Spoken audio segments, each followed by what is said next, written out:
Sam, to that end of how the White House feels comfortable with control in certain areas and skeptical, or folks feel skeptical about control in others, it is worth noting that we were talking and showing video of an interview the president had with Vox. He is doing an interview tomorrow with BuzzFeed. He did a notorious round of interviews a few weeks ago with YouTube stars, including my favorite, Glozell Green.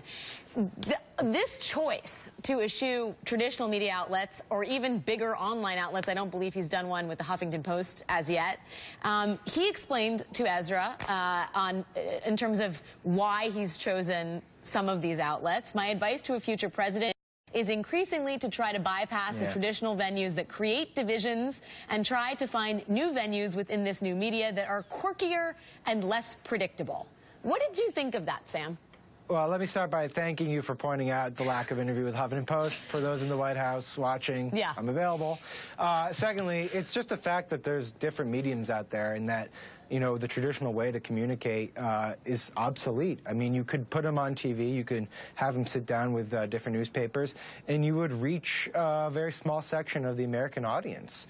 People are consuming news through mobile devices, through other outlets, other mediums, and it's incumbent upon anyone, not just the administration, to try to work with the system as it exists, not the system that used to exist. Well, but I would say, you know, in terms of accepting Vox and the great questions that you and Matt Iglesias asked the president, and accepting the great questions that Ben Smith at BuzzFeed will ask him, sitting down with YouTube stars is not quite the same as sitting down with the Huffington Post in terms of the depth of inquiry. I mean, as much as I like Glozell Green, I think Sam Stein, with his institutional knowledge, is going to have a deeper question, Ezra, and I guess I'd like to defend the YouTube interview in a broad way. So, Obama's speaking with BuzzFeed tomorrow. He spoke with Vox, but a week ago he spoke with CNN and I believe it was NBC during the Super Bowl. It's not like he's not giving interviews to a fairly wide range of, I think, media outlets, at least in their political coverage, have, I don't want to say it's traditional, all of us, but, you know, are within a sort of a recognizable realm. And then it's always been the case that presidents have gone outside of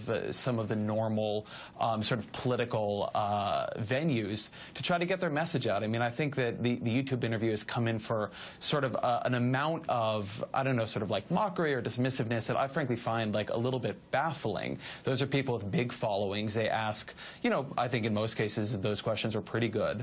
And they're trying to do something different than the 4 interviews that then got scheduled with, I think, mainstream political outlets. I think it's, you know, sort of putting aside the question of sort of how much of it and what the mix is, I certainly think that it's sort of a long-running tradition in American politics that presidents do occasionally do these kinds of media appearances at venues that are meant to be reaching people who are not themselves highly interested in politics. If it takes 2 ferns to get the president on our respective outlets, Sam and I will get those 2 ferns and sit between them. I'll get 3 ferns. I don't care. Between 3 ferns. Take it live. HuffPost Live. Sam Stein, Ezra Klein. Thanks, guys, for your time.